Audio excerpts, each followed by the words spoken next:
우리 이제 부모님들은 많이 희생을 해주시잖아요. 어디까지 희생을 해야 될까? 협조를 많이 해주시고 계시는 백화사전님을 한번 제가 쳐볼게요. 꽤나 무서운 뜻이 희생인데요. 이러한 희생은 할 필요가 있을까요? 부모라도? 어려워요. 부모 자식 관계는. 부모님한테 용돈 잘 주세요?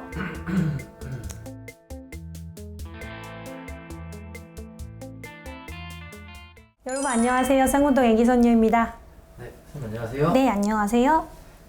선생님, 부모와 자식 세대 간의 갈등에서 이제 우리 이제 부모님들은 많이 희생을 해주시잖아요. 어디까지 희생을 해야 될까? 오늘 쌍문동 애기선녀와 함께하는 이 채널에 협조를 많이 해주시고 계시는 백화사전님을 한번 제가 쳐볼게요. 제가 가끔 이렇게 궁금한 게 있으면 아는 단어도 한 번은 국어사전에 어떻게 이게 나와 있는 의미일까 하고 쳐볼 때가 있거든요, 진짜. 우선은 희생이라고 하면 어떤 사람을 위해서 자기 몸을 돌보지 않고 자신의 목숨, 재산, 명예 따위를 바치거나 버림. 꽤나 무서운 뜻이 희생인데요. 이러한 희생은 할 필요가 있을까요, 부모라도? 예를 들어 그런 건 있겠죠? 명예, 재산 이거를 바치거나 버린다고 표현을 하는데 저는 솔직히 희생이란 단어보다도 부모랑 자식의 관계는 그냥 기본, 책임 이 단어가 더 어울린다고 생각을 하거든요. 예를 들어 내 자식이 잘못을 했어요. 그럼 우리 TV에 그거 나오잖아요. 제 재산을 이 사회에 환원하겠습니다. 죄송합니다. 뭐 이러잖아요. 그게 내 재산을 버리는 것보다도 내 자식의 잘못을 내가 책임을 지는, 그것도 어떤 의미로 보면 희생을 할 수는 있지만 그 단어가 오기 전에 기본적으로 기본, 책임 이 단어가 더 어울린다고 생각을 하거든요. 부모가 자식을 낳았을 때는 당연히 기본적인 게 어린 아이들한테는 부모가 해줄 수 있는 부분을 해줘야 되는 게 희생이 아니고 기본적인 거거든요. 근데 거기에서 조금 더 여유로우신 분들은 물질적으로 좀 더 해준다거나 그게 아니면 내 마음을 조금 더 써준다거나 이거의 차이지 기본적으로 해줘야 되는 건 해줘야 되잖아요.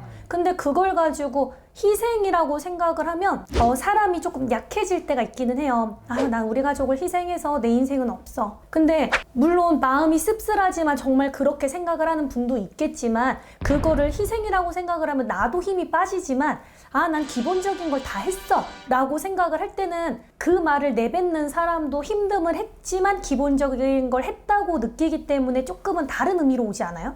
성취가 있네요. 뭐 그렇게 있죠. 근데 희생은 한없이 뭔가 내 모든 걸 더 내줘야 된다고 생각을 하면서 이야기를 하는 단어기 때문에 예를 들어 잘난 자식이 됐으면 널 이만큼 키워서 정말 보람차다. 잘 커져서 고맙다. 이러는데 자식의 결과가 안 좋아요.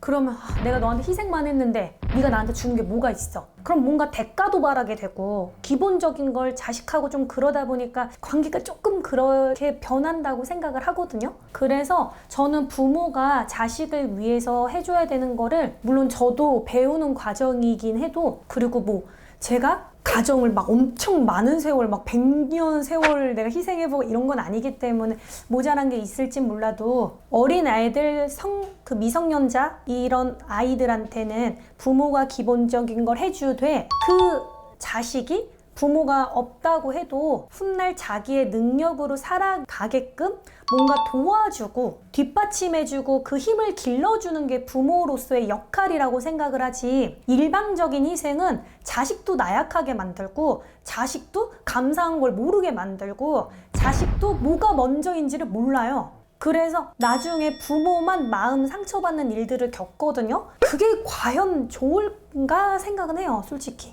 지금 이제 그렇게 진행이 되어 와서 돌이킬 수 없는 분들이 그런 말씀들을 많이 하시잖아요.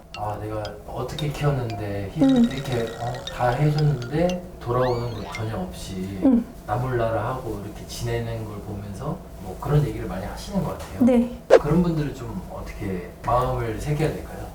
저는 그런 어머니 아버님들한테 가끔 전보다 그런 얘기 한 적 있거든요. 분명 열심히 산 건 맞지만 그 이기적인 자식을 해주기만 하면 더 이기적으로 만들 때 있거든요. 그 자식의 어떠한 성향을 가지냐에 따라서 부모도 조금은 기르는 방법이 좀 바뀌어야 되는데 그게 안 되고 일방적인 희생이 독이 될 때가 있단 말이에요. 그러면 지금은 이제 어머니 아버님 인생 사실 때예요. 그거를 알고 힘듦을 겪는다고 해도 자식이 겪어볼 건 겪어봐야 됩니다. 그래야지 이 관계도 조금씩 더 나아질 거예요. 이렇게만 가면 악순환입니다. 뭐 이러한 이야기 할 때 있거든요. 어려워요, 부모 자식 관계는.